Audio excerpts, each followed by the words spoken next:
What you waiting for? It's time. Time for love. It's time. Time for the sun and sand. It's time. Time for fun. It's time. It's time. It's time to let your hair down. Come on. Come on. Come on. To have no fear. Come on. Come on. Come on. Come on. It's time. What you waiting for? It's time. It's time. It's time. It's time. It's time. It's time. It's time. What you waiting for? Ladies and gentlemen, welcome. Where are we? I don't even know where we are right now. This is week number 17. I'm kidding. This is week number something. I'm going to introduce you guys to the Merv Britto Show team sitting in the studio, as I always do before we start the show. We have got the one and only Merv Britto Dream Team in the studio. Ladies and gentlemen, may I introduce you to Mr. Ajoy Barreto. Hey guys, welcome. That's a big to crowd another you brought. show. That's a big crowd you brought with you, man. Who the fuck are these people? You doing this for free? I'm a natural superstar. You can't help it. The one and only Mr. Wilbert Cardozo. Hello, everyone. He sounds good this week, yeah? You feeling better? Yeah, hopefully. You're sounding much better, dude. You were sick last week, and I'm glad you're feeling better. Mr. Wilbert Cardozo. In the studio, we have the blonde, the bombshell, the one and only Mrs. Joanne Britto. Mrs.? You have to emphasize Mrs. I don't. Okay. I don't have to emphasize anything. Welcome. Thank you. I'm just back from a Sanjo practice party. Have you? What did you do for Sanjo? I want to know. I just bombed it into the pool. Yeah, whatever, dude. And as always, as part of the Merv Britto Show team, we have to thank the editor himself, Mr. Yusuf Mataji, who's not in the studio with us, but he's always working hard to help us put out a product. Ladies and gentlemen, welcome to the Merv Britto Show. I am so excited today because this is like a dream show for me. I do a lot of shows and I do a lot of jokes and I have a laugh, but this show is special to me because today on the show we've got a dear friend of mine, my best mate, the one and only. I'm going to get right into it. I'm not going to waste any time. The one and only, the incorrigible. What am I going to call it? Give me some adjectives. The very handsome Mark. Joanne, you messed it up. Mark Seagraves. How very rude you are. I called him handsome. Of course he is. He's more than handsome. He's devastatingly stunning. No, I wouldn't get that fucking far. You need a drink, dude. He's a good-looking man. He's well-spoken. He is the one and only Mr. Mark Seagraves. How are you, sir? And welcome to the show. I'm surprised it took you so long to get me on. Mate, you were one of the first people when we were still practicing. You were kind enough to take a remote call, and we had a chat with you on the telephone very briefly. And it was more of the practice phase, and I wanted to measure 50 times, and I wanted to cut it once.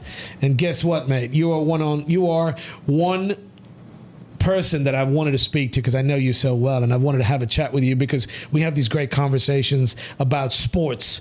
This is a show dedicated to all the sportsmen out there. Mark's an ex-professional football player, but he's a really, really great guy. He decided to come here and move to Goa, and I couldn't think of a better person to highlight a lot of the things that are happening that we want to ask so many questions. I, as a sportsman, would like to ask him about the day and age of sport that is happening here in Goa and the condition of, you've got so many brilliant sports people and athletes, Sig. You as an ex-professional, you're going to shed some light about the topic. We're going to get deeper into it. But again, I want to say you were kind enough to be on the show today.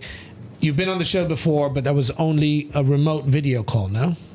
Yeah, I'm really pleased to be on and seeing you in your natural environment. we hang out a lot. Mark and I do a lot of stuff together. We play golf, we play darts, we play pool. We do a lot of stuff together. And it's so interesting and it's intriguing. I'm going to jump right in. You moved to India. You didn't come straight to Goa, although you love this place. Tell me a little bit of your background in the UK. Where were you born? Parents, school, friends? Okay, I was born in Liverpool, a place called Bootle, which is a dock area, very rough, quite tough, and it was a good experience for me to grow forward from that. I'm from a family of 4, mum and dad, still alive, thankfully, and my elder brother, Chris, who's just returned from the Cayman Islands after 10 years. Wow. To live back in Liverpool in England. So, yeah, we had an amazing upbringing. It was all based on sports. My dad was going to be a professional footballer, didn't quite make it. But with all of his juices and energies, he put them into me and my brother. And all we ever did from 2-3 years of age is want to be footballers. And I lived the dream. I'm still living the dream now. I use it as a job for myself right now at 59. But in the early days, it was just about playing with your friends in the park and in the roads where we had, and they were our Wembleys, they were our Anfields, and they were the dreams that we had was to go and become a footballer. And I'm sure every other kid had the same dream, but I was very fortunate enough to make it into that top level. You mentioned, was it Beetle? Did you say Beetle? Is it where you grew up? Bootle. When you say rough, what do you mean rough? Dangerous area? Yeah, it was a rough place. It was a dock area. So normally when you're in the dock areas, it's rough and ready. And Bootle was no different. And it was in Liverpool as well. So we never used to discuss anything vocally. It used to be, a fisticuffs. Fisticuffs, yeah. And then you did what you had to do, and it was over, and you carried on. But it was a great community that we lived in. I took my wife there last year to Liverpool for the first time, and she was amazed at how nice the people are and how nice the city is. So, yeah, it's a great city with great people, and I love it. Even though I live here now, I still look out for it. Yeah. You mentioned about your dad and how you grew up with Chris. Yeah, Chris was your brother. Older, younger? Older by 2 years. Older brother. Dad put a lot of time into sport. Dad was a football player, you mentioned? He was wanting to be a football player. Yeah. He never quite made it. But he put all of his energies into both myself and my brother. Yeah. Sometimes a little bit too much energy. Was he a pushy father? Yeah, quite a pushy father. And we were both really good players for our age groups going through the whole system, and we were always, either in the team or captain of the team, and whatever team we seemed to play for, we were doing really, really well. And that sometimes was never enough with my dad. Wow. So I decided at an early age, around 12 or 13, that I wouldn't listen to any of that nonsense. I'm quite happy to deal with what I had to deal with myself. But unfortunately, my brother, he went the other way and didn't quite happen for him. Although he did become a professional footballer. He played for Liverpool. He played for Grimsby. And then he went to Hong Kong to play and drifted out of the game then. You mentioned, and you've been candid, we've had many conversations, and you mentioned about how your Chris was actually a better football player than you. And due to the harshness of, I guess, a doting, overbearing parent, he kind of got burned out. He still played. I mean, you mentioned a couple of Hong Kong and a couple of football teams. How does that have an effect on you? How does that have an effect on you? Mentally, it's hard, because you've got that pressure, the added pressure. I don't know. From when I played, I used to love going out and playing in front of 30, 40, 50,000 people every week. That wasn't pressure for me. That was a bonus. 50,000 people every week were watching us playing, and so that wasn't an issue. But when you're getting it back home as well, our Chris, and he didn't seem to get to that next level, if you like. I was always a hardy guy. I was, very headstrong. and I'm sure you know that. And you know, I'm very, what's the word I'm looking for in terms of Adamant. Resourceful. Yeah, but I want to win at all costs. Oh, competitive. And competitiveness. And at some point, that went away from my brother. And he didn't like going out on a Saturday to play because of all of the pressure that was attached to that. Wow. I was, on the other hand, I couldn't wait to go out and play. I would have played every day in front of, you know, these supporters. And supporters that were, half of them were shouting against you and half of them were shouting for you. But I loved it, whereas he didn't. And when you don't have that love and that commitment and that drive, it's a tough business, football. And he didn't have that, whereas I did. He was a better player than me. And I often say it's never about ability. There's other traits that you have to have. Ability comes around 5th or 6th on a list of 1 to 10. And you've got to get all the other things in place. line up. You know, and if you haven't got that, you don't reach the top. Siggy, I want to get, before I get any further, I mean, I've got a lot of questions, and I'm sure there's people that want to ask you these questions. But you're listening to the Merv Britto Show, ladies and gentlemen, as always. This show is to educate, to help. If there's anybody out there listening, and sports is a biggie here in Goa, Mark's going to enlighten us, and I've had these conversations, and I wanted to have him on the show for a very long time. He's been kind enough to join us today. But I've wanted to have him on the show so he can spotlight some of the issues that happen very, very commonly here in India. Everybody's so big on academia and academics and doing well. There's not the well-rounded balance that we should be imposing on our kids to study hard, do well in life. But there's more to the world than academics and doing well in school. Yeah, and it's very important. I'm taking nothing away. If this show can answer any questions or can help anybody, young, old, somebody's trying to make a decision or somebody wants to figure out what they need to do with their lives, that's why we do this show. The show is not only for Goans or Indians. It can be for anybody who has a connection, who's ever been to Goa and has something to say, and you want to voice your opinion, you want to ask them questions, leave us a comment, give us a call, 750-7246-246. Send us a message on WhatsApp. I would love, Mark, to be able to answer your questions. I'm going to get back into your childhood before we get into the big game and you playing in front of thousands as a professional. Life growing up in Liverpool, you moved. Where were you? Obviously, you played professional football for what are the big clubs? Man City. You played for Liverpool. Bolton Wanderers. He's played for Man City. He's played for Swindon Town. Norwich City as well. Of course. But these are big name clubs, right? How did you get to that point? So you unlike Chris was naturally talented. You worked your butt off. How did you get from Liverpool to, from your childhood, school? Were you a good student? Did you study hard? Well, this is the thing. I was looking at this today and thinking to myself, I'm not a stupid kid. But I didn't get the education that I wanted to get because at 15 I was going to be a footballer. I'd had my contract made out for me, so I was going to work. You know, you had a contract at 15 from Liverpool. Wow. Yeah. So I couldn't get there until after finished school at 16. So I then went in and I signed a pro contract, which was unheard of at that stage, and I became a professional at 17 rather than 18. And with that came a year extension for my brother as well. And it's a tough environment. You've got to be really hardy in your head, in your mental state. You've got to have. I'm very big on self-esteem, because without self-esteem, you're never going to get to wherever you want to get to either. So do these guys come and scout you in your school? How at 15, 16 years old do you have adults coming to pick you out of a group of 30, 40, 50 kids? And who do you have guiding you, like to tell you to make the right decision? A big influence on me was my teacher in school, Mike Dickinson. He took us to all of the sport events, and you've got to realise that in the system in Liverpool or in England, you have counties, you have your towns, your county, and your country. So I was always playing for my town, which was Bootle. Yeah. And then Bootle was in Merseyside, so I was then scouted to play for Merseyside. And then England, I was under 15, I played for my country.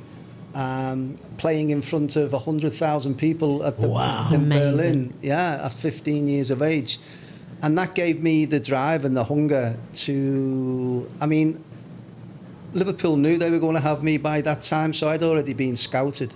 But it's that jump from 15 to 17 to 18, especially in the professional football clubs, it's a huge step. And I think it's something like 98% of the kids that go into the academies nowadays fail. And I don't mean fail in the Premier League. They fail, they don't play in any of the leagues. It's only that 1 or 2% or 3% that actually make it through the system. I wanted to ask you that. So out of high school, you were 15, you were already signed at 17. There must be just a handful. It's not going to be massive. Whatever the percentage is, out of your town, your county, or whatever the area is, there's only a few people selected, right? Everybody's got the dream. You need, with your talent, you still need guidance. You mentioned whoever the gentleman was. Yeah, Mike Dickinson. And my dad, to a point. My dad was, he took me everywhere. He was always there. I think he lost a little bit of himself and tried to instill it into us, and I didn't take kindly to that. My brother went the other way, he just accepted it, and then whatever happened to him after that. But with me, it was like, no, that's not right. I'm not having that. I'm going to do it my way. I'm going to fail my way, or I'm going to succeed my way. And you knew that at that young age? Yeah, very much so, yeah. 13 was probably the first time that I realised I live in my life to a system, to an acronym called START. And the START has, it has 5 letters in it. Yeah, S. S for self-esteem, T for timekeeping, A for attitude, R for respect, and T for teamwork. And I lived my whole life through that. But that more as an adult. At 13, at 15, at 17, you've been signed by a big club, mate. And I know you're not going to play for Liverpool. Starting, you would be the under 18s, or how did they do that? You'd be. Yeah, it was the 18, B team, A team, reserves, and first team. But you've been selected, Sig, and you what do you? So you leave home, you go join the team, takes you away, and you practice and play and practice and play. How does that work? No, well, I stayed at home because it was in Liverpool, so I would get 2 buses to work every day. Believe it or not, not very extravagant, was it? Yeah. And we'd go to work, and which it was. It was. It's a job. It's a job, of course. I used to say to my kids when where are you going, Dad? I said, I'm going to work. I was going to play football. I was so fortunate and so lucky. And we went, and especially at Liverpool at that time, it was never about ability. It was all about mental strength. And I remember an instance where one of the coaches, Ronnie Moran, a very, very good coach and a mentor for me, I remember him saying to one kid, he kicked him in training, and he kicked the kid, or the kid kicked the coach? Kicked the coach. Flipping out. And so Ronnie called him a coward. And then within 5 minutes, there was another chance when the two of them went in together. So this guy pulled out of the tackle to not hit Ronnie, and he called him a coward. So that was my biggest lesson. I thought, right, okay, if you're calling me a coward on the first tackle, you're going to call me a coward on the second tackle also. Yeah. And little things like this used to go into my psyche, and as I say, this was from like 13 on right the way through, because as I say, to go out and play in front of 100,000 people, you have to have some sort of belief system. I didn't realise what it was, and only really recently I've looked at it and thought, what made me? Why was I able to play for my country, for my county, for the team that I loved, the best team in the world at the time? And from such a young age, you were selected, Zig? Yes, because I had the talent, but I didn't have all the other traits that I needed. Your acronym will be different. Everyone has their own self-beliefs, and especially when this acronym for me, and START is not for when I'm doing well, because when you're doing well, everything's just completely rosy. This is when you're not doing well, and pardon my French, the shit is hitting the fan. Yeah. You have to have a default setting on your own to say, okay.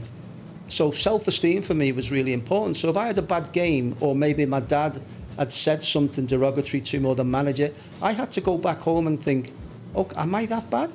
Or I don't think I'm that bad. I just had a bad day.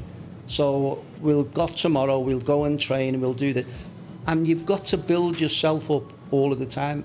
Life, especially in football, is not all rosy. You know, we lose a lot more than we ever win. Yeah. We play a lot more games badly than we ever will, you know, in the better way. But it's just how you pick yourself up. And as I say, as human beings, we don't go through our lives in a rose garden. Things hit you. And times have changed since you played. Times have changed drastically. Obviously, the hard work and the good training and the sweat and blood and tears doesn't change a thing. Money becomes a huge factor nowadays. But in those days, you said you took 2 buses to work.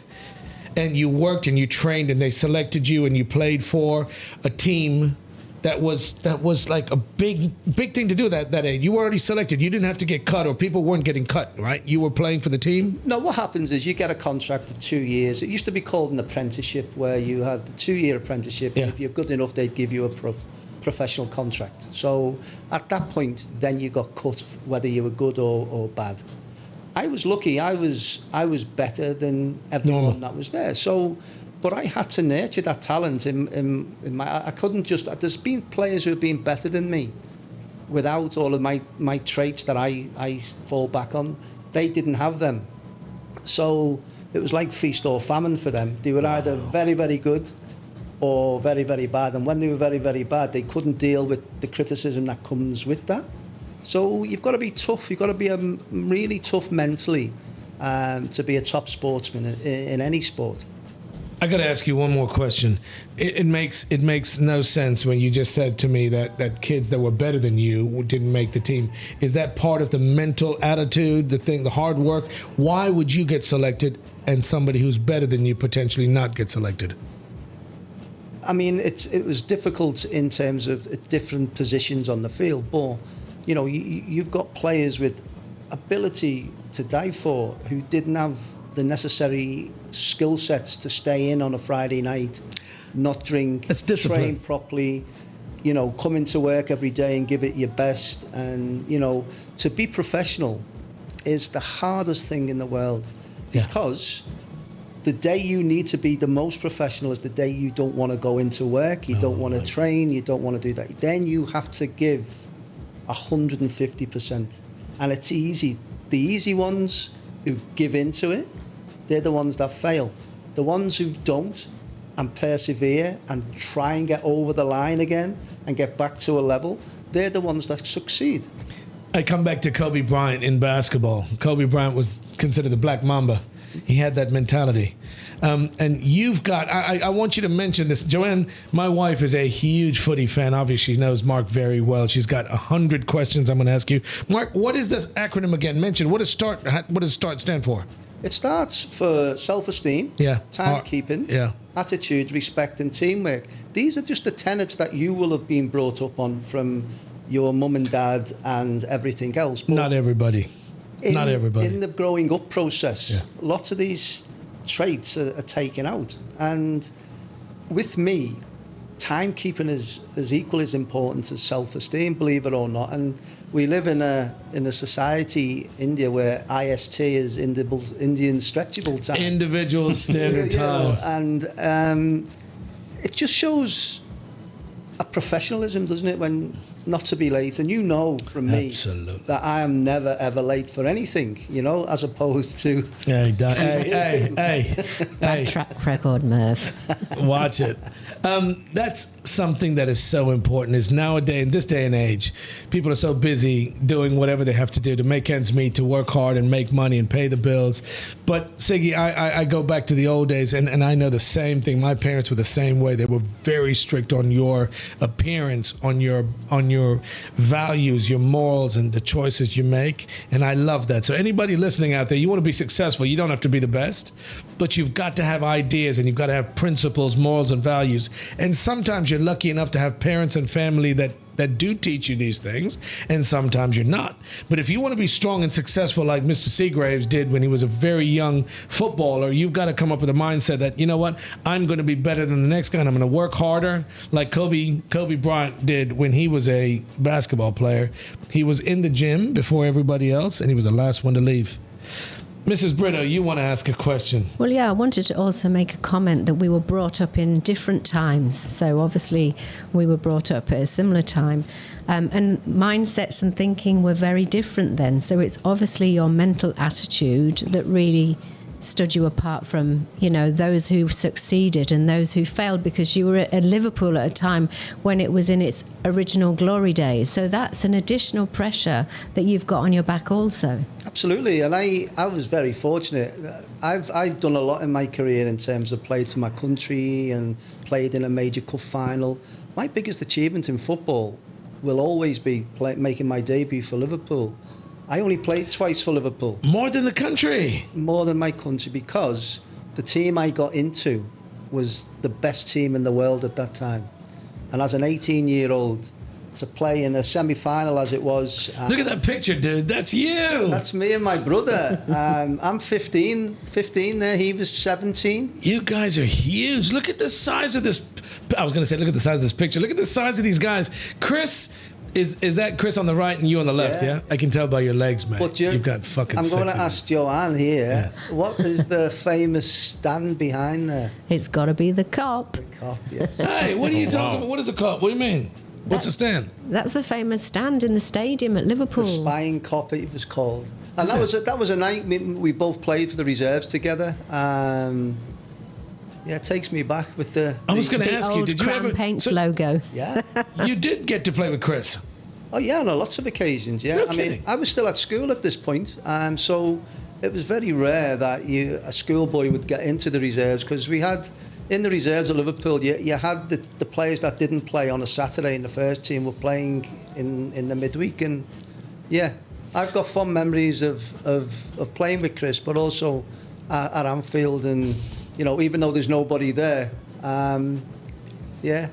I got to say, Chris, if you're listening, dude, you're so much better looking than your brother. You're Look at so Mark. rude. Mark's... No, I'm joking. Obviously, I'm kidding. Listen. But I was just going to say, the atmosphere at Anfield is totally amazing, and I've actually been to a Liverpool match and stood in the Kop, and it was phenomenal. It was one of the best days of my footballing life. I absolutely loved it, and I went with my friend Andrea, who you met when she came to Goa, right. and Ben. We had a brilliant day out. It was fabulous. I just saw Ajay flash a picture across the screen. I was going to tell... Is that you, Sig? That is me with my, is it unibrow? I was just going to say, I know a salon in Anjuna. What is it called, Joanne? The Salon Project. The Salon Project. There's a beautiful woman that works there that can fix that for you. Siggy, you're a good-looking guy now, but back then you looked like you had a caterpillar walking across you. I'm kidding. What uniform are you wearing here, by the way? Uniform. That's called a kit. For fuck's sake. It's a Strip football. or kit. It was Manchester City. But I will say one thing, that the goaltender had a different shirt. Oh, you make fun of me. In America, it's called soccer, ladies and gentlemen. It's called a uniform. You wear a uniform when you come out and play. I don't care. It's called a goal. Well, it is a goaltender, no? Goalkeeper. Oh, sidewalk, flicking walkway. Go And on. it's football. You know Potato, that. potato. It's not. It's never been football. It's been soccer. Always. And one day, and now, I was going to say one day America's going to win the World Cup. Really? One day. Don't hold your breath, ladies and gentlemen. It's only a Well, there is prediction. an American Pope now. Only if they get Donald Trump as the manager. Ah, there it is. Ladies and gentlemen, you are listening to the Merv Britto Show. As always, we want you to get involved. 750-724-6246. Send us a message. We'd love to have you leave a comment down below. We've got a couple of social media platforms that are flashing across the screen. You can get in touch with us. We're in conversation with the one and only Mr. Mark Seagraves, who's been very elusive, but he's been very kind with his time tonight. We're going to ask him loads more questions. Siggy, I want to get back to you leaving Liverpool. So you played for the club. When did you leave?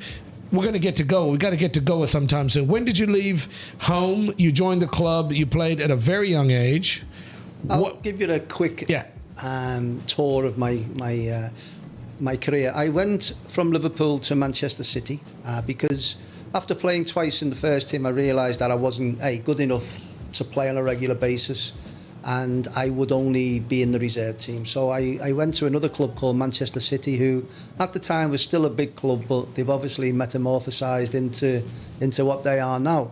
I had most of my good times here at Bolton Wanderers. That's us winning at Anfield.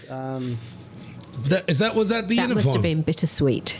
You pulled those fucking pants up anyhow. You're going to give yourself a hysterectomy. It doesn't look like fucking it was pants are short, bittersweet. dude. I was so happy. And I went to and then after Bolton, I went to Swindon, which was my last club. I finished through injury at 32. What is this thing? Is this Liverpool uniform? What's the red one? Swindon. It's Swindon Town. What was the one before that? Bolton Wanderers. That's Bolton. So, mate, you've played for the big boys. You've played for the big clubs, and all these people here in Goa are football fanatics. In India, all around the world are football fanatics. Manchester United and blah, blah, blah. You playing for Liverpool and all these big clubs at a very young age. You've only got a limited lifespan, a time span where you can perform at that level. Yeah, I mean, eventually injury got to me. So at 32, I couldn't play. Normally it was 35, 36 that they would retire. But for my knees had been shot. And I didn't play in my glasses, as we see there, but yeah. Who the hell is that? Hey, wait. He gets better looking with age. Tell you what, like a fine wine. Was that James Bond on there? It ain't no James Bond. It was Mark Seagraves. So you played, and throughout your career with these big name clubs, you played in front of hundreds of thousands of people. Pressure never got to you. Stress never got to you. I was nervous. You had to perform, Sig. You had to perform every single goddamn game, no? And also, back in that day, we never earned that much money. And so everything was on a 2-year basis. So I've got a family of 3 kids. So to bring them through the system with me, every 2 years I had to play to a level to get another contract somewhere else, to get another contract, to get another, and to play till I did and get contracts and bring the kids up in a nice way. That's a big thing for me as well. It was a big achievement to do that. So that told me that I was playing to a level. Listen, I wasn't the greatest player in the world, but I can stand here with my hand on my heart and say I gave it everything I could. Not 100% of the time, but the majority of the time I gave it everything I could do. So they don't pay you the millions and the billions they pay players nowadays. You've obviously got managers. They're paying you a decent wage. You've got 3 kids. Were you able, and back in the day, was it enough money to support and take care of you? You sent them to the best of schools, no? No, well, it was to have a good life at that particular time. Yeah. But not enough to put away and to... I mean, if you've got 3 kids... Yeah. I mean, nowadays, I would probably been on 30, 40, 50 lakh a week for 5 to 10 to 15 years, which is good money, absolutely. Absolutely. Back then, it was nothing like that. And so players of my era and before, they've all had to go out and find other jobs and to make an income for them to be... Because you didn't have enough money to put away in a pension. You didn't have enough money to put away into a savings, because you've got to bring 3 kids. And you mentioned schooling. Schooling was free for my kids, which was fine. In England, we pay enough taxes for that to happen. Yeah. So that wasn't the issue. It was just bringing 3 kids up in a nice environment, a nice house, a nice car. And then as they get older, you know, your kids want a car then. It's not like enough for them to drive yours around. So you needed a lot of money, and... we never earned that. So am I jealous of these guys? To a point, I am, yes. Yeah, but mate, you can be all jealous as you want. We've had many of these conversations. You lived in a flippin' mansion, and you had some of my favorite named golf courses. Royal Birkdale. Siggy, talk about that. Tell me about that. Yeah, I lived in a really affluent area, and at the top of the road was 3-4 golf courses. One being Royal Birkdale, one being Hillside, one being, what was the other one? Formby Hall. So we had a lot of top class golf courses. That costs a couple of bob, mate. Maybe not skids at school and all, but you still had to spend a lot of money. And you were working your tail off. You've got a limited span to where you can earn the money. Yeah, Ajoy's putting pictures up of these golf courses. He lived there. Yeah, he had a mansion on these houses, a mansion in this area, which can't be cheap. You guys obviously worked hard, but were paid a fraction of what they're paying people today. So you didn't have a chance to put a lot of money. Were you a good money manager? Did you manage your money well?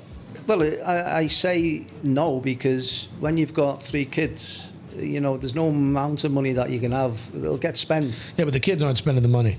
No, but they need to have shoes and trainers and go on holidays and do this and do the other. And, I'm feeding them, let alone anything else. So listen, we were very fortunate. We had a great life. I've often said to Priyanka, my wife, I've had the best life. I've lived the life of 100 men. I've been around the world through football. I've been able to see places all over. I'm now in India, been here for 13 years now through football, and worked all my time in India within football. So it's been very good to me. And I'll never shy away from saying that. Would I have wanted more money? Absolutely. Everybody does, mate. Yeah. I want to get to that. I've got so many questions. I want to talk so much more about the fact that you moved here to go and you live here and you love this place. We go out on golf trips and all these kind of things where we enjoy the local climate and the culture, and you do all these things. I'm going to get back to the UK, and you, before you retired, you guys did some crazy stuff. When you guys played, you would go out after a win or a loss and party your tails off. And I've heard the stories about the hangovers and the brawls and all that good stuff. When did you get to retire? When did you stop playing football? It was at Swindon at 32. And this is how cutthroat the business is. I went to see the specialist and he says, you'll have to retire. So I went to see the manager then at the club and the chairman, and I said, listen, this is the diagnosis, I'll have to retire. They said, okay, we'll do this, we'll do that, we'll do the other. That was on the Wednesday, and on the Thursday I was no longer a footballer, and I've not heard a dicky bird from Swindon, who was my last club, or any of the other clubs, and neither would I, because that's the nature of the beast. It's a tough environment being footballers, and we see them all now. We're talking about Trent Arnold going to Real Madrid and all that. The sacrifices that he will have made to get to that level, is beyond anything that we could even think about. So the money's there. Yeah. The fame is there. I mean, I don't know any famous people who, after being famous for 2 or 3 years, want to be famous anymore, because it's just interferes in their whole way of life. If we went to play golf with, let's say, David Beckham, within 10 minutes, we'd have 100 flipping people that bothering you. Yeah, and that side of it, I wouldn't have wanted. I would have liked to have more money than what they give me, but when I look back and I sit back and, I don't sit back and look at my bank account. I sit back and I look at my caps on the wall. I have my memories of playing in the major cup finals, playing for my country, how proud I was, how proud I made my parents and all the people in and around where I lived in Bootle. We've got another player come from Bootle called Jamie Carragher, who was a lot more successful than I was. Went to the same school, brought up by the same teacher, Mark Dickinson. Yeah. How many years later? Maybe 8 years later, and he does the same as me on the television in England. So, but as I say, I've got nothing but good memories. There's a load of issues when you play football, because there's injuries, there's a loss of form, there's managers that don't like you, there's this feeling that, oh my goodness, am I going to get a contract here because I've got everything at home that needs to be funded, and all of that. But to go out and play in front of that many people every week, it's crazy. I've got to say, we've had many of these conversations before, and I've got to say that You know how few people get to lead that life and make it. Every kid on a playground in the States wants to be Kobe Bryant and LeBron James and Michael Jordan. They dream of that. You actually got to live that life for many, many years. You played at a professional level that most people would never achieve or attain. You retired. How hard it is, the day, like you mentioned, at your last club when you told them you couldn't play anymore, the next day you were gone. How hard is it to move forward, to transition from being famous, a rock star, everywhere you go, people are bothering you, women are throwing themselves at you at the bar, to being somebody who was famous the day before. Now you've got to go back to normalcy. Well, that's when your belief system kicks in, isn't it? You know, we talked about, you know, it's all well and good when it's going well for you. It's when it's not. You have to have that default where you think, okay, where do I go from here? I was also a professional football coach. I'm a UEFA A licensed coach. I've coached in the Premier League with Wigan, with Derby, with Blackpool. So I'm fully qualified UEFA A licensed coach as well. So I didn't just retire and then think, you know, I had a plan, and that plan put me into these clubs, and eventually 13 years ago I came here as Arsenal's technical director. Is that how you got to India? Yeah, for soccer schools, Pan Asia and Pan India. So, you know, I think I'm being very, very fortunate, and not only that, fortunate to be, you know, the age I am, to be talking about football again. You know, all I seem to be doing is talking about football, and I love it. Don't get me wrong, but it's made me who I am. It's made me a good living. It's made me come to a country that I would never have thought of dreamed visiting. of. Yeah, and to where I am now, married to Priyanka, talking to you with Joanne here. It's just, it's amazing. We've had some really good heart-to-hearts. We've traveled, we've done our thing. We play a lot of golf and a lot of sport together and stuff like that. I know the answers, but I want to ask you, you've had a career that most people die for. Now you're a big rock star on TV, and you do your commentating on Sony and all this good stuff. So there's ways to parlay your fame and your fortune into something that'll sustain you going forward for the rest of your life.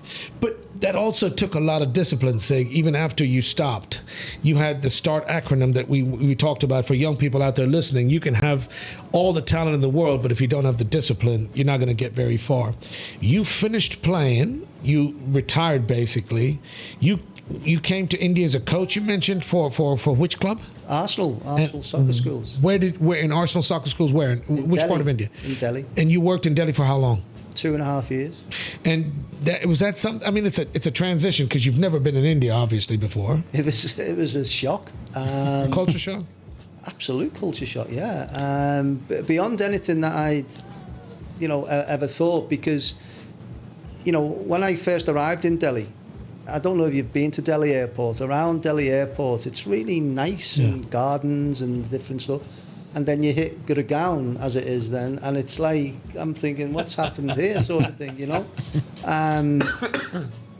But somehow and you know, I'm OCD, I like everything to be in its own place. And neat and clean, tidy and all the rest of it.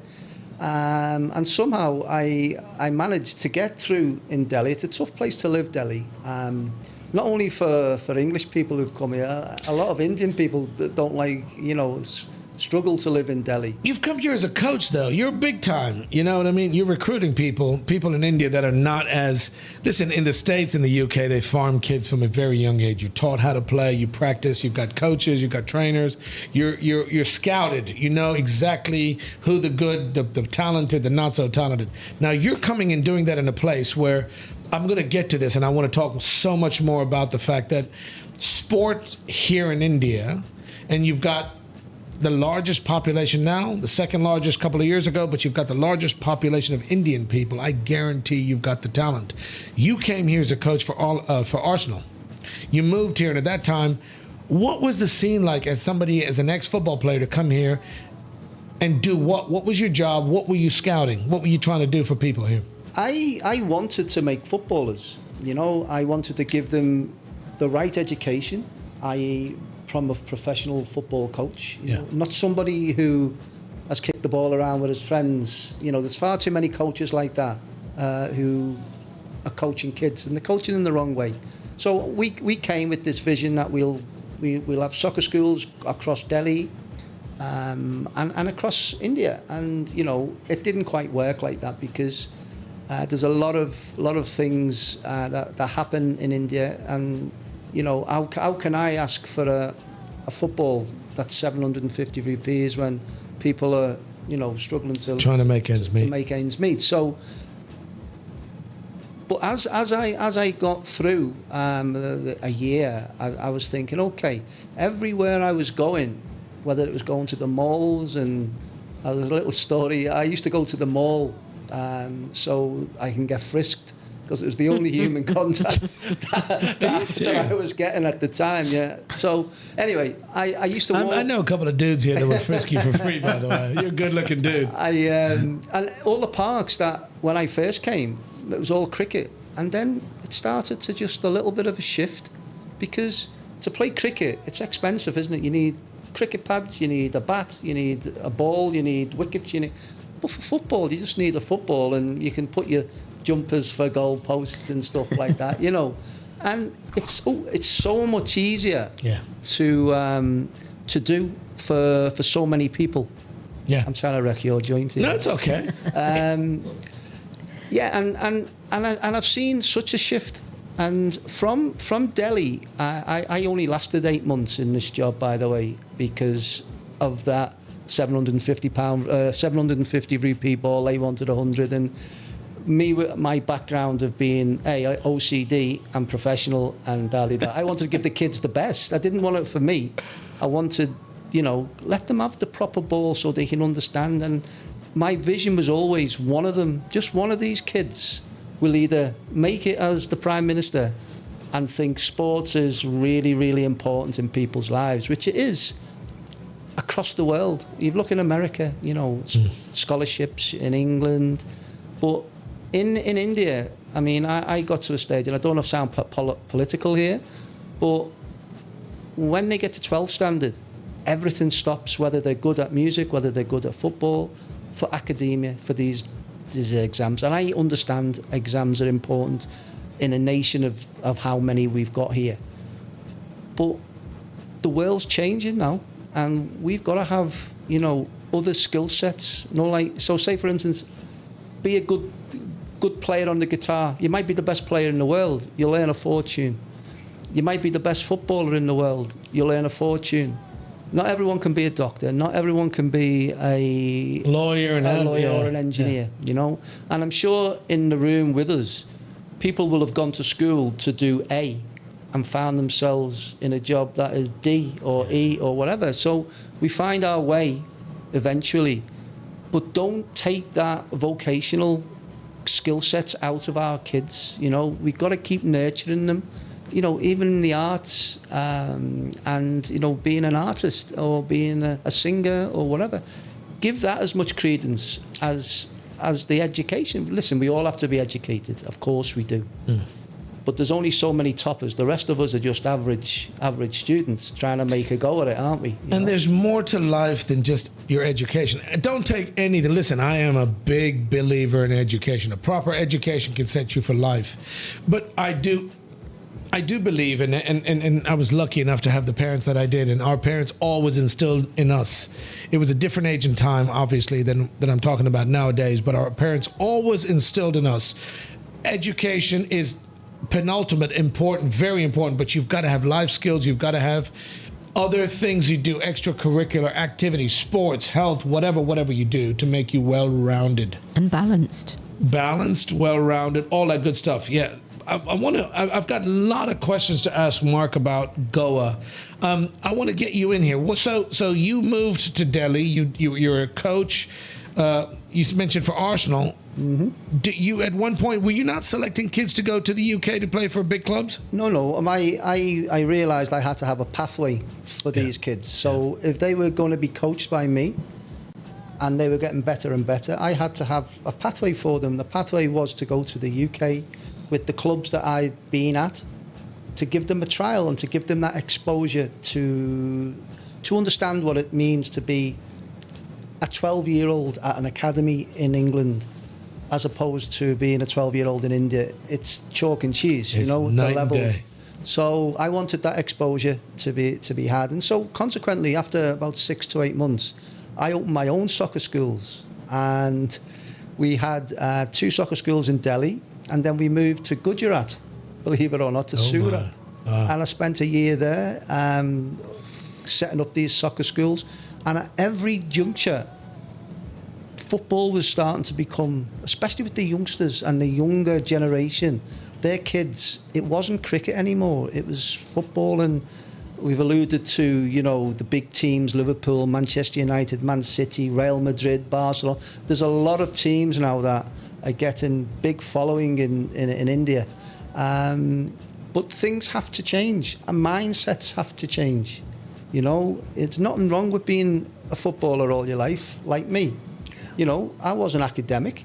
I'm not stupid, but that was my path. And as I say, we can't have a billion engineers and a billion... the way the world is, and you look at the Middle East with all of the money that they have from oil, they're only investing in leisure and tourism. They're buying football clubs because they see an investment there. They see where the world's going. And the population of India, I think there's... was it 60% is under 35? Yeah. They're the ones that are going to change the mindsets. But it's hard when you've got that patriarchy above you, and and they're still around, and they're still going to tell you this is how it should be done. We've got to try and change that, and we've got to try and change the education system a little bit, where academia is tops. But sometimes you've got to have the sport alongside that. When you have parents that are just not into all the other BS, and times have changed nowadays, you've got a different generation, different time and place. Social media, your internet gives you access to everything. You can see everything. Back in the day, you were either going to be a lawyer, a doctor, an engineer, something that's going to make you money and to survive. Nobody cared about sports. And we've had these discussions, and we've talked about how at a very young age, kids are farmed. And I use that word in a very good way. From your being a toddler, 3, 4, 5, 6, 7, 8, 9, 10 years old, you're taught to play, you're coached, you play every Sunday, you get better, and you're farmed as you get up. There's so much focus on sports. And yes, academics, you've got to have a certain grade level to be a professional sports person and to get selected, and you've got agents, and you've got all this kind of stuff. You don't have that in India. You mentioned about how you were trying to coach kids, and in that day and time, your parents are so focused on academia. I want people to understand this in a very broad way. Do you know how small a percentage of people in India would be selected or make it to be professional, for example, football players, basketball players, whatever? I'm going to get you to go. I want to know how you got here, but you had soccer schools. When you've got so many government, state government, central government bodies of sports that you've got crores of rupees that are being poured in. Mate, we've got the biggest population in the world here in India. And you can't even put together a group of athletes to go and win 1 or 2 or 3 or 5 Olympic medals.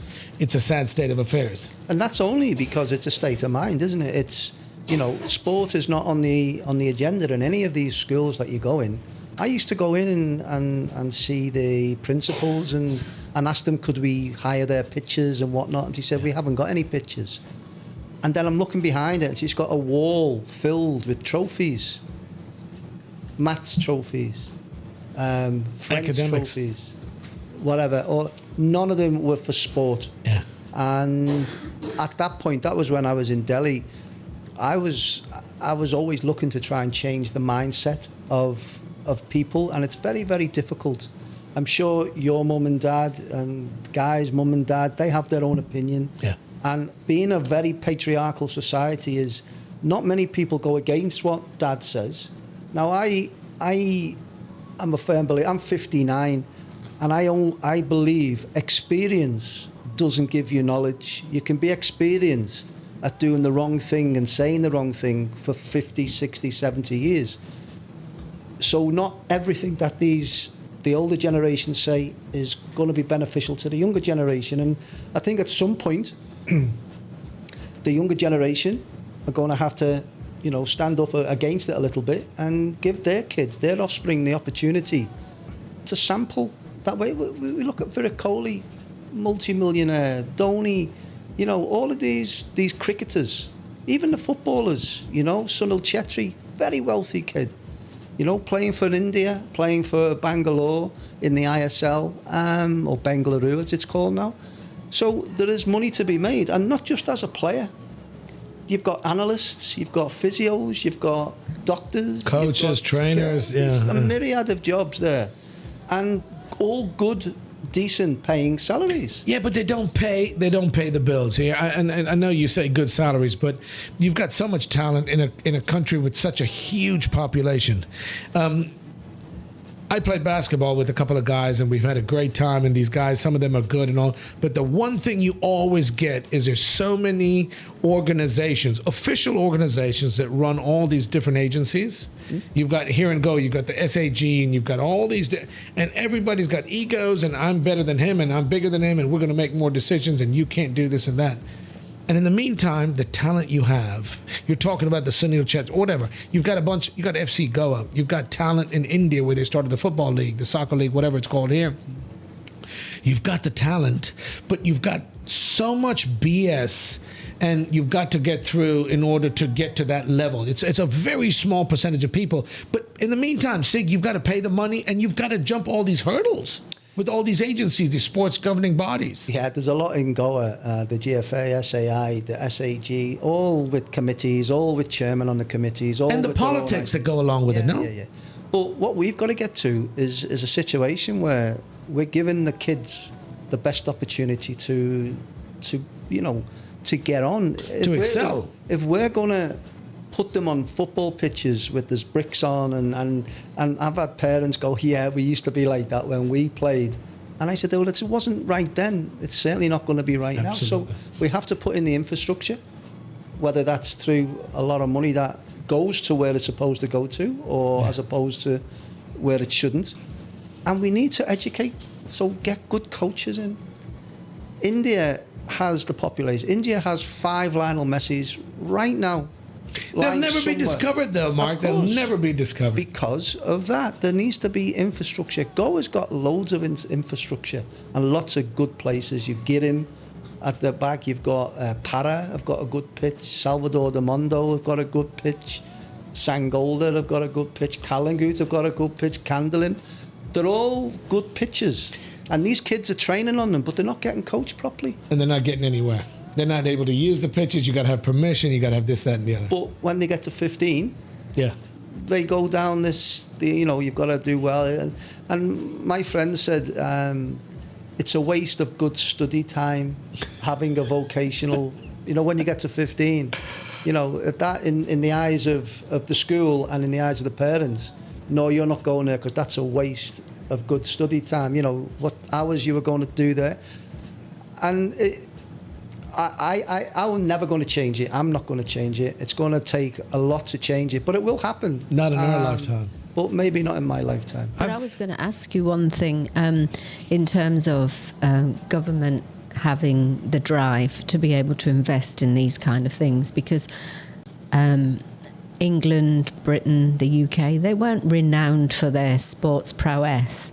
However, a lot of things changed when the National Lottery was introduced. And so a lot of the proceeds and profits of the National Lottery were reinvested into sports programs. Mm-hmm. And that's when there was a game changer. Are you serious? Absolutely. The lottery, as in the lottery? The National Lottery. It was basically investing in sports at the grassroots. And so then UK was actually far more successful going forward once these investments were going in, like at the Olympics and all of that kind of stuff. It wasn't just for grassroots. They were allowing, because when you were in the Olympics, it's supposed to be a amateur sport. And America were paying all of their guys to, go to college and whatever. And so the National Lottery, it was every week that everyone bought a ticket to win the lottery. The money would go to these athletes to train, as well as to the academies and the grassroots. And as Joanne said, that was a huge change. It's not about money here. For me, it's a mindset. It's Pathways, though, the pathways that you're talking about, so that people can see success and see the pride in that success as well. The thing with India is it's the chicken and the egg, isn't it? We want a player to be able to be good enough to go to Europe, play for Man United or Man City, and then when he comes back to India, everyone wants to be, let's say, for instance, Merv Britto. Everyone wants to be a Merv Britto. You know, we're never going to get there because the other side of it is not working. You know, the infrastructure, the grassroots programs, and all of this. And yeah, it's that chicken and the egg scenario, and that's what I wanted, was to go take someone to England for a football club to say, yeah, we want to sign him. He didn't have to play for a team, but that would have been so much progress for us to then go to government and say, look, the kids are good enough here. Just with a little bit of tweaking, a little bit of coaching, a little bit of this, we can have that. And my last bit on this was, even cricket, before India won the World Cup, wasn't... And then they won the World Cup, and then the floodgates opened. Yeah, but these guys have been playing cricket for a long time. I have a question, Mark. Yeah. I'm sure that FIFA would love to tap in as a business, the football business, tap into the Indian market. What is FIFA doing to try and push for these changes that you talk about in India? FIFA have done a lot. We've had the World Cup here, the Under-17 World Cup, where they subsidised a lot of the training facilities in Verna, in and around South Goa, and the stadium, the big stadium. So they have.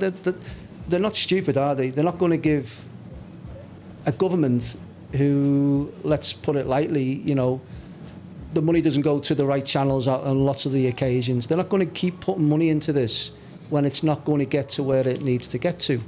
I understand, Andrew, the question is a great question, but FIFA, you can't just throw money at this. You've got to throw a little bit of money. There's got to be a plan. And there should be results as well. Yeah, there has Correct. to be results, yeah. So, you know, and not just in India, if you were in England and you said to the government, here's 5 million or 50 million or 5 billion, I don't think 5 billion will come back out of the government and go into where it should be. You know what I mean? And that's a big issue. But we need to do something, because India, for me, is the best country in the world right now, for all different things. But it's got such a young population, and this is going to be a turning point, I feel, where the country can change for the better. And not that it's bad, but it can change For the better. For the better, you know, with a little bit of a mindset change, and that's all. I gotta ask you. I'm gonna look into the camera right now and say this, ladies and gentlemen. We're not promoting anything other than a strong, a good, a firm, a solid education will get you very far. But in this day and age, when you've got social media and you've got so much more to life than just your education to get you ahead in life, we're basically saying you need to be well-rounded. Yeah, you have to. Well-rounded. Yeah, absolutely. You know, it's okay to play the guitar and be part of a group. You know, if there's a group of 10 people and you're the one who's playing the guitar, who's going to be the most popular? Who do the chicks dig, mate? Who are the chicks going to turn to? You know? I wish I could play the guitar, but lucky for me, I've got my looks. When we You play the drums. But when we go and play golf in Palalim, because he's very good with the music and stuff, the bar is buzzing because of... I've heard stories about that. Can I show you this shirt? I don't know if you guys can zoom in on this. Listen, this is a golf shirt that I'm wearing in honor of Mr. Seagraves for the last time that I beat him, that I've taken money off his plate. We go and play golf on a regular basis, and I'm not... I'm not even going to go there. You're trying to say you're a master, wearing a master's shirt. Am I a better golfer than you, by the way? How rude. He went there. Last week, you kicked my butt at pool, I'll give you pool. You beat me at darts, I'll give you darts. But golf, listen, hey, By the way, can I tell you, you may be 59, but you don't look a day older than 58. Thank you. You're a good-looking. No, I swear to God. Hey, listen, that's a good-looking bloke. He's my best mate. That guy, Mr. Seagraves. Listen, I want to get into. There's two things important that I want to get to. You moved to Goa. Was it the soccer schools? Yes, yeah. We just left Surat and decided because of obviously the connection with Goan football, it'd be a good place to come. And it was just at the time really when there was a lot of issues with the Goan teams in the I-League at that time, and they all pulled out. But yeah, I mean, Goa's got the tradition. We're football crazy here. They are to a point, yes. But to try and find a facility for me as a professional, to have a facility that I would look at and think, this is a really good. There's not many. They get built, and then they seem to not be, Why, Siggy, I know the answer to this, but I'm asking you this as a devil's advocate. Why, when you have such a state that's crazy, football crazy, have you never had anybody reach a club in the UK, a club in the US, a club anywhere, an international club? Have you ever had a go in person? We had one who went to Brazil actually, but didn't play a game there, and then came back. Fernandez, I think, isn't it? But doesn't that blow your mind? In a country of that larger population, over so many years, you've never had 10, 20, 30, 50 famous people. Korea's got, Japan's got smaller populations. They've got famous people all around the world playing football, right? It's a mindset. What? Why? You came here to teach and train and give kids a better opportunity to learn the sport that you were a professional at. You are a top-level professional, penultimate, discipline, blah, blah, blah. You would teach them in your soccer schools, right?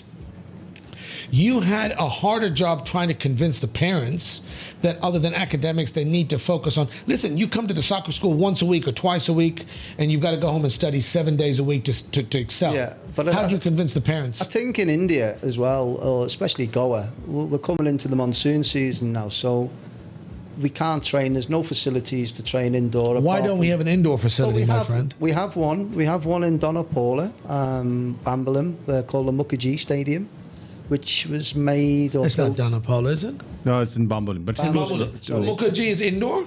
Yeah. It's an indoor stadium, open? Yeah. but I don't know if it's specifically meant for football, though.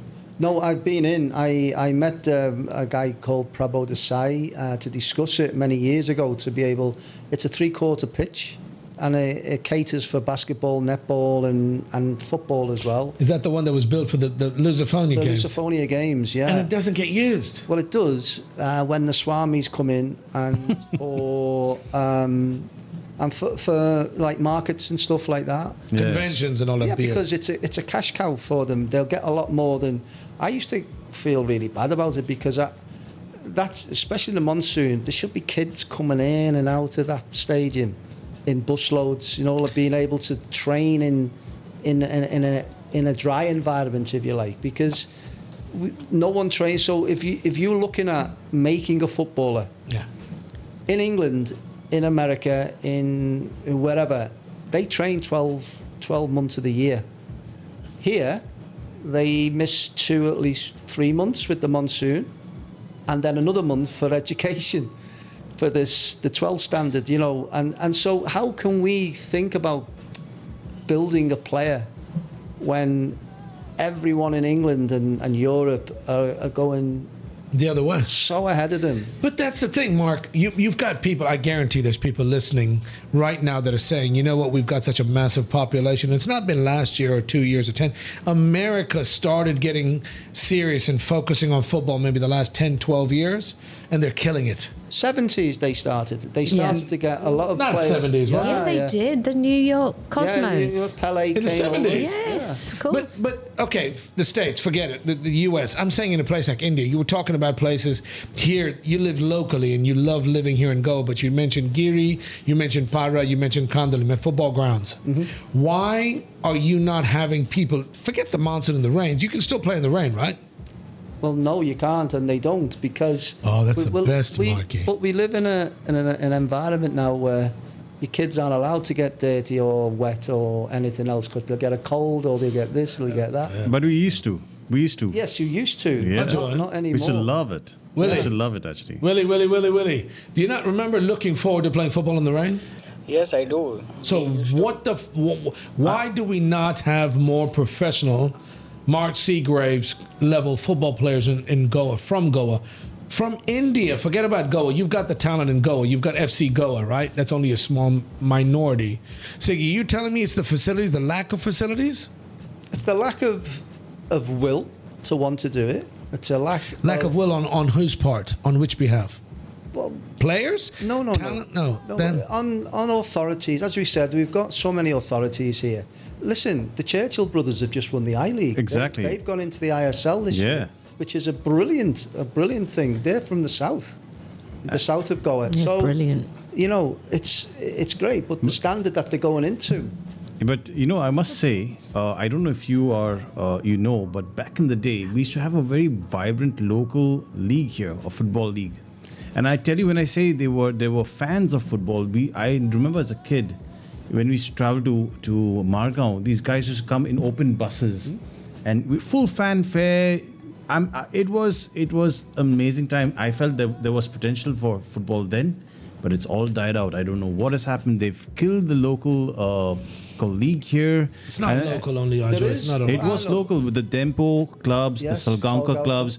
You don't remember this? Yeah, I do. I'm telling you. What happened to all this? That's the point I'm trying to make. They Right? all stopped playing in the I-League because I think the ISL was getting made, and Yes. there was no promotion or relegation. Yeah. So Salgalco, and they were spending a lot of money, what Dempo a- and all of these clubs. Big names. There's a big names also here in Yeah, Goa. Dempo, absolutely. Salgankas and all. Yeah. But by the way, while we're on the topic, Churchill Brothers made what league? They've won to the ISL. Well, give them a round of Brilliant. Well applause. done. That's a major achievement. And you know what? There is a little bit of controversy as well. There's like a. It's they've gotten through it now. Yes. They have gotten through it. Why controversy? I think Mark can explain that better than me. Isn't Churchill? What's the controversy, dude? I think they played a player that wasn't registered against a certain team, and the points that they got allowed them to win the league. And so they went to the federation, and obviously the second team wanted them to get the points deducted, and Yeah. through whatever Churchill brothers have decided, or not Churchill brothers, but they've decided that they can. I think that's the way it is it? Against into Kashi, wasn't it? Whatever. I'm not going to get into all of that right now. I want to know, Siggy. Listen, you've got football crazy. Not just country, but for example, a state like Goa or Union Territory like Goa, we're crazy about football. We love football, right? And it drives me mad that we've got so much talent here locally that hasn't been maximized. You've got so many, like you said, you've got probably 5 Lionel Messis in India, right? Why? When does it start? How do we make the change? There's no pathways for them. You've got all these different governing bodies, right? Why can't you have some kind of unity and have one, like you've got FIFA, that's the international governing body of football, correct? That's worldwide, international, right? Mm-hmm. Why do you need 5 or 10 governing bodies in Goa? I have no idea. I think if you look at the GFA, and they all, the SAG and the SAI, they have football grounds. So some have certain grounds that they won't allow other FAs to work on. It's crazy politics, system. mate. It comes back to politics. Yeah, it does. Speaking of which, I want to mention while we're talking, I'm not going to change the subject, but we spoke to Joanna Perez a couple of weeks ago. Yep. And here again, she's trying to do great things here in Goa with Act for Goa. We've got a couple of links put out there. We're here not to down or talk down or anything negative. The whole idea, what we're discussing, and you're going to have people chomping at the bit to make their comments online, make them visible. We're trying to figure out a way moving forward. You've got an international level player here living in Goa that loves this place, that's been here for how many years? In India, 13 years. Goa. Forget India, dude. How long have you been in Goa? Probably about 8 years now. 8, 9. You've had somebody here in Goa for 8 years that's played on that level where everybody dreams of being. Mark Seagraves has been here for a long time, and he's tried his darndest. And I know this for a fact. You had a very successful, flourishing football school many, many years ago, and things happened along the way. And you've been here, and you love this place. You go back to the UK a couple of months for break or whatever, and you come back here. Why is that nobody has ever petitioned you and said, Mark, why don't you take on this training school or train these guys, the SAG and all these governing bodies, and lead by example? Maybe 1, 2, or 3, sound like a really minute 0.001% of a player could get discovered. You know me, Merv, don't you? Yeah, I do very well. I'm quite opinionated, aren't I, in terms of, and hence maybe I'm not everyone's cup of tea.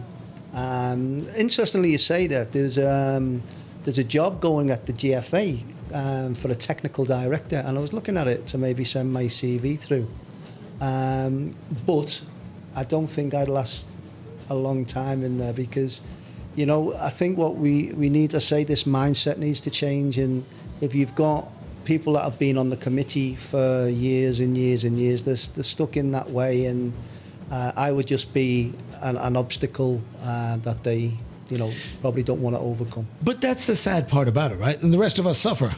And that's exactly why I do this show, not for any other reason, is that this gives you a platform to reach so many people everywhere around the world. Not going. You can be any nationality with a connection to Goa, but you've got so many people chomping at the bit to figure out why we let politics play such a big part in how we operate. Not just sport. We're talking about sport today, but in every facet of our lives. Politics, money, who's getting bribed, the corruption, this, that, and the other, egos, all this kind of stuff. We spoke to a lady named Joanna Pires a couple of weeks ago, and she was talking about how they're trying to change and have some kind of monitoring of the system, of the official government system, to try to make change. What is it, Vixit 2047, right? Yeah, and also the Act for Goa is basically wanting to currently encourage people to have their say in how there can be a more green future for Goa as well, kind of leading in and integrating into the overall view for the country. We've got links in the descriptions. You can check out all these links that we talked about for Joanna Pires. But Marky, she was talking about the fact that there's so much development happening, positive development, changes going forward with the time and age, development, technology, blah, blah, blah. But is it the kind of development you want for Goa and the way it has to happen? We talked about sustained development. You've been here 8 years. You've seen the change. Change is always good, in my opinion. Yeah. Always. Do I think there's too much development going on in terms of properties? Absolutely. In Goa, mate. But the infrastructure that's being put in terms of the roads and stuff, I think is fantastic. Mark, you can't say that. I was talking about that. I was thinking about that today.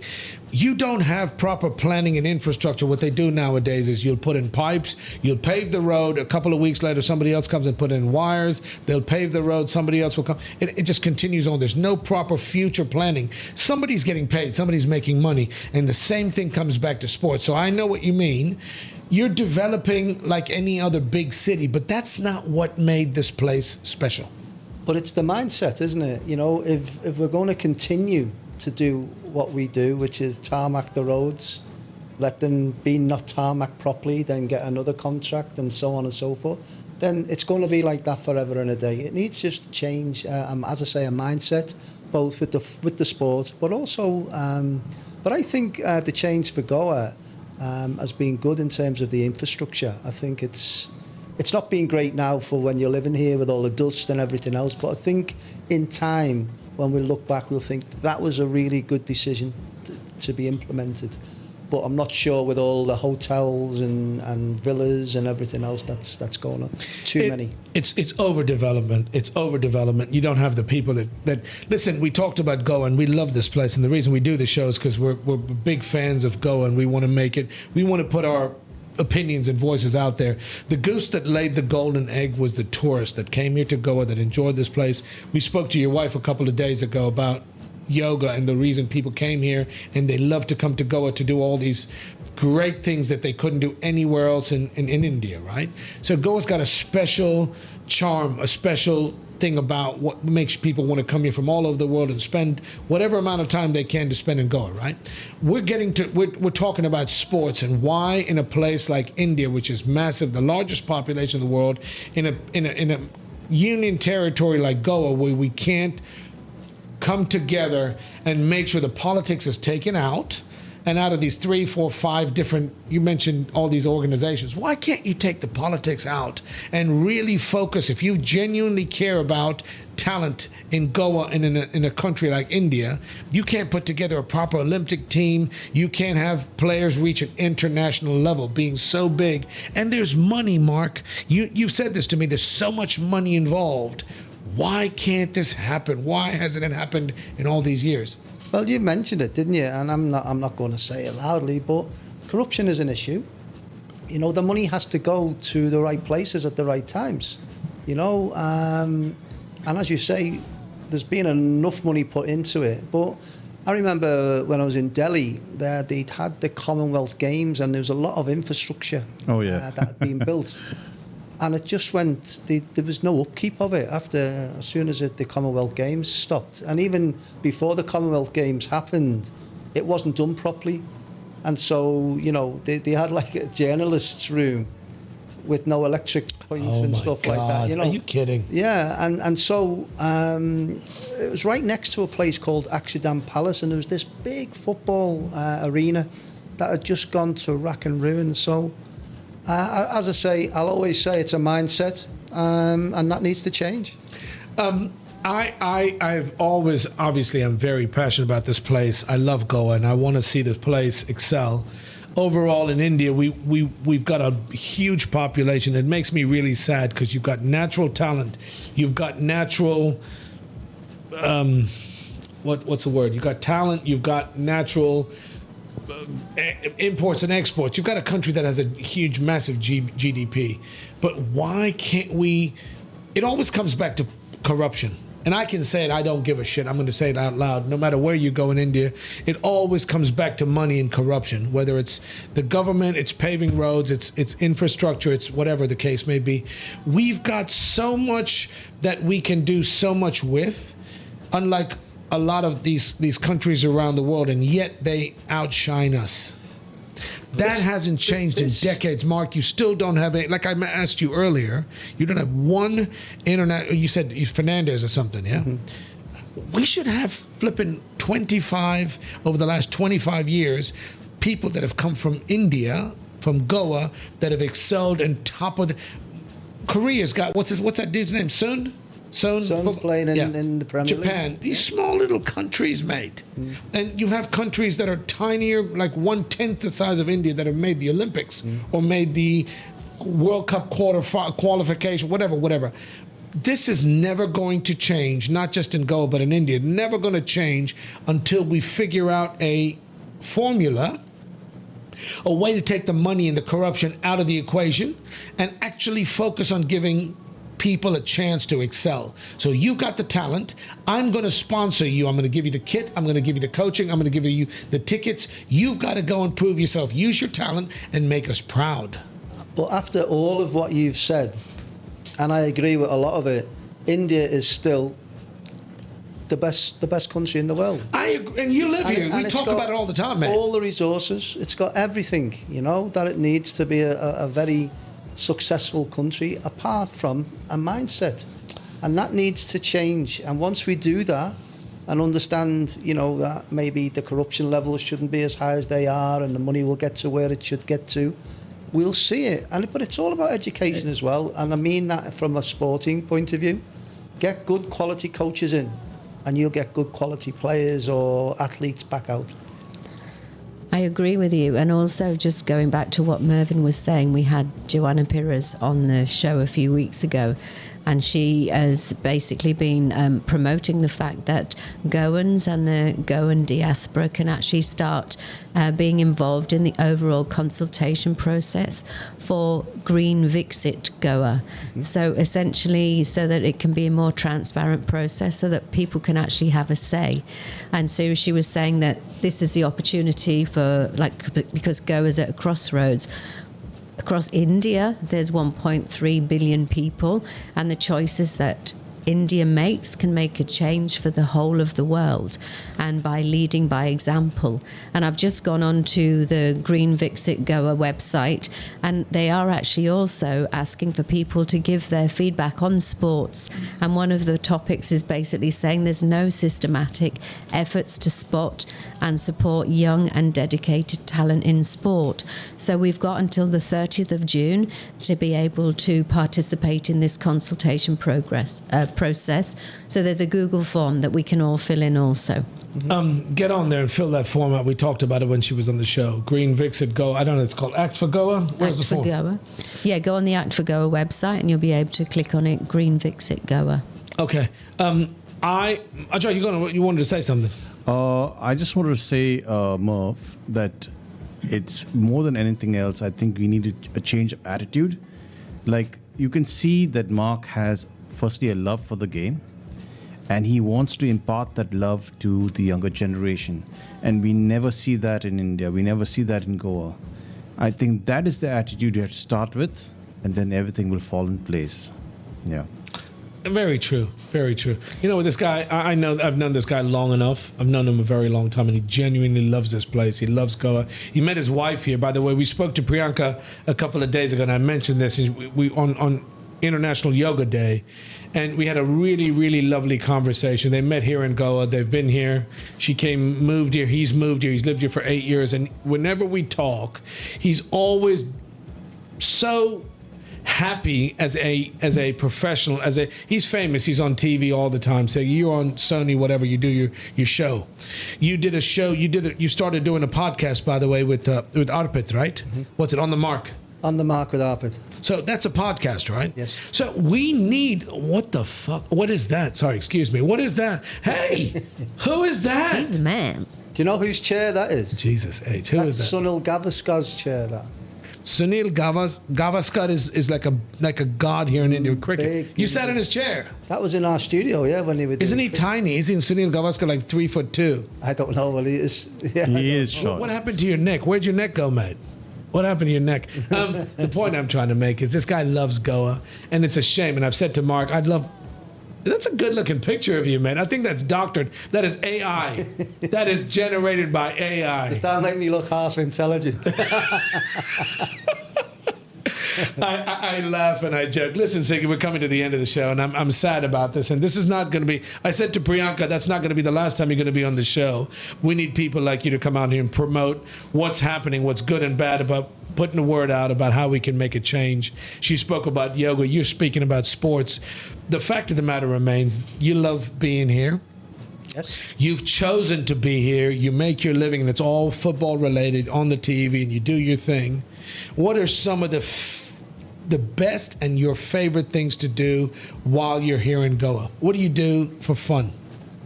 Well, I love my golf, as you know, but I just love the lifestyle. It's a great lifestyle to have. I'm very fortunate to have gotten married to Priyanka, who's,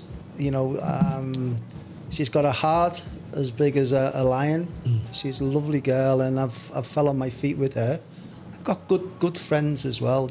All my friends, both Indian, and probably your wife is the only English person that I really want to interact with. But got loads of Indian people here. The rest of my friends are Indian, and I just it saddens me at times because I know what it could be. It should be the best country in the world, bar none. It's got everything. So true. It's got skiing. It's got a jungle. It's got a desert. It's got absolutely everything. And it's just as Ajay says before about, it's an attitude, it's a mindset that needs to change. And I think his generation, them 35-year-olds, 30 to 40-year-olds, they're the ones that are going to change it. But they have to be brave in order to do that. You've got every reason, you've got every opportunity to change this and be, like we've said this so many times, that's exactly what the Merv Britto Show is all about. It's about the change and making the change. Listen, guys, you got to be the change you want to see. with this day and age, with social media, you can see everything that's happening in any corner of the world. You've got access to everything, and you've got to put in a little bit of effort and have the discipline, like you mentioned. I won't forget the acronym START, but you've got to have the right mindset and the discipline to make the change and strive for the moon. You might miss the moon, you might miss the stars, you might end up on top of a tree, but that's higher than you started off with. But we love this place we call home. We love Goa so much. And I'm not talking about the rest of India. We're huge fans, and we choose to live here in Goa. We've been exposed, and we've traveled the world, and we still choose to come here. And the fact of the matter remains, we do this show because we want to promote how sad it is and not be down about it, but we love Goa and how we'd love to see the changes in a positive direction. Marky, you've spoken about this so many times. We've spoken about the fact that Goa's got so much to offer the world. You've got Goans everywhere on every corner of the world that live there, and they want to contribute. They want to help. We've spoken about so many different causes with so many great organizations, and always comes back to money and corruption, and that's what's keeping us down. Yes. Well, I was going to say, Mark, you need to write a book, because obviously that mindset is hugely important. Well, I am actually, Joe. Hey, yes. it's good It's to coming know. out in 2035. Oh, flip's sake. Come on, Mark, you're more disciplined than that. I don't think my order is. So you know what I've always said to you? I'd love like a big club to pick up like a professional like you. You wouldn't ask for the moon, but like if FC Goa came knocking, or somebody had a brain in their flipping head and they came to you and said, Mark, you've got the experience, you've been at that level. How can you help us start a whole grassroots level of kids at a school or at an early age? That's a different thing about grassroots. I think FC Goa have gotten decent managers in, good managers in. You know, they're always there or thereabouts. So in that respect, I'm not. But I think on the grassroots coaching point of view, I think maybe I would be of some sort of interest. But yeah, I'm going to start my own soccer schools anyway after the monsoon and see where that takes us. But Oh, that would be great. It would. And here again, I'm saying to you, in all these years and decades that we've had so much to offer, why don't we have one? Oh, you mentioned Mukherjee, right? You mentioned one Mukherjee Stadium, but it's not open to everybody. We go and play basketball at Don Bosco's, by the way. we used to use that. Don Bosco's. Yeah, I used to use that for my soccer school. But mate, why aren't you allowed, or why aren't people begging of you to come and use the facilities to be able to get people from level A to B to C to Z? And you've got somebody, we talked about the talent we have here, the natural talent, the resources we have in Goa, and yet we aren't able to maximize and make use of them in a positive, in a good way for Goa. I think Don Bosco especially, which was my school when I was growing up in England, was a Don Bosco school. And they really push sport, and they do in Goa. They've got a big football, two big or artificial football pitches Turf. now. They've got the main pitch as well. So they do encourage that. But I'll say it again, once they get to that 12 standard, age 15, then everything seems to have to stop for the child, because, you know, they need to get good results in order to get into the system of education again, college and then university. There's no future. You can't eke a living as a professional athlete here. Maybe Other the than cricket. American system, Yeah. which incentivizes academics with, The sports. scholarships. For example, in football, you have the drafts, and they get like a credit system where they get to use sport as a means to get into education. Could help, especially for higher education. Until you have somebody in a very, very high place, political high place, that has the right mindset to not only promote this place as it being a dream destination and not trying to turn it into another flippin' Delhi or another big city, somebody who's got the foresight to be able to forest and harvest kids at a young age and make it worth their while, not just to study hard, but you've also got to balance that out with athletics. School, study hard, sports, an all-rounder. You got to be able to speak, think, lead, do all these traits.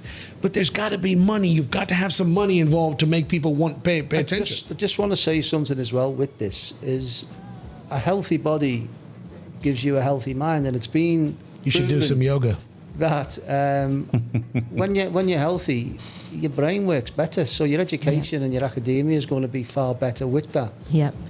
And it seems to be the opposite here. You know, there's not much emphasis pushed onto sport, Yeah. especially when they get into that age group. But also, I was just going to say, though, football is a sport for all, because there's a huge surge in popularity in women's football these days. And obviously, we've got the Women's Euros coming up in July as well. And England are going to be defending their title. So obviously, I'd be interested to find out who you think's going to win. You just wanted to throw that in, didn't you? Of course. What are they called, dude? What are the English football team called? The English football team. No, the Wolves or the Lions or something, The no? Lionesses. How could they Yeah. be called the Lions? Yeah. No, I said Lionesses. Oh, yeah. I'm just saying. I thought What he do we was call the asking a Indian trick football team, question. women's football team? Do we have an Indian? Hey, listen, That's the a good Indian, question. the Indian women's Can we get a football name? team Yeah, what are they is called? brilliant. They're very, very Shut good. up. Do we have an Indian football team? Absolutely, yeah. And What are they ranked called, a hell of Marky? Why do you the blue, The whatever. Peacocks. Yeah, but they're ranked a lot higher than the men's team. Search it, goddamn. You got And Google. that's phenomenal, because also the women's football team have been a lot more successful in recent Than the times than the men. men's, of course. My wish, and I have to say this in ending this brilliant conversation, this chat, as I wind it down, Sig, I've known you for a long time, and it is a shame that somebody with your talent and your skill is not better used and utilized here in a place. There you go. Who is that? That's the Indian. Yeah, but what's the name? What are they called? Indian women. And the captain I used to work with on the. What's his name? Give him a shout out. God damn it. Dalima in the middle. See number 17, is it? They're all. Yeah. That's Dalima. She's the captain of the team. She used Yeah. to do the television with me. This is the Indian women's national football team. the Indian women's national football. A shout out to them, and I hope you kick some butt and do really, really well. Siggy, as I started to say, you've got so much talent and history and knowledge and experience, and it's a shame that it happens all the time here. It's sad because we've seen it with the restaurant industry where they'll bring in the best talent. They'll pay you big money, and the next year or the year after that you've done really, really well, they figure, we don't have to pay them these big salaries. We'll do it ourselves. It bothers me because that you've got people in this place that could potentially contribute and do great things to take us to the next level, and they're not being properly utilized or maximized. Yeah, but I mean that's not for me. That's for I know. other people, isn't I it? know. You know? You're a big goddamn star. You're shit at golf. I beat you at golf every time we go to the flipping Lullet, and I want to put it out there. Listen, this shirt was given to me by my brother-in-law. What am I touching? Can you see the Masters logo? I'd never been to the Masters. This was given to me by Arjun, and I wear this just to taunt this man who's... You've even got a baseball cap too. No, we have a great time. We get along very, very well. We laugh and joke and we take the mick. We love this place, guys. It has been my pleasure. It has been my pleasure. By the way, the background. Andre, can you focus on the background? That picture behind me Photograph. is... Okay, Joanne. That's what your mum would say. My mom would say photograph, it's not a picture. That photograph is of Paladin, where we go very often to go and hang out and play some golf at the Lullet. And I took that picture. I took it on your phone. Don't you deny it. I laugh and I joke and I enjoy doing what I do. We give people a platform to be able to talk about things that need to be spoken about, Sig.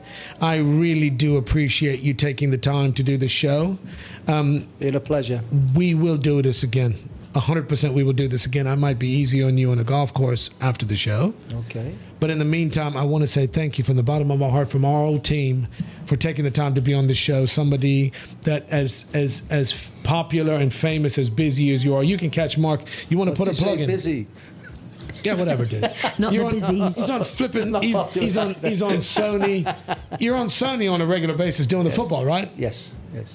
You can see this handsome gentleman on the TV on your screens on a regular basis on Sony Live. Put that picture up where he's got no neck.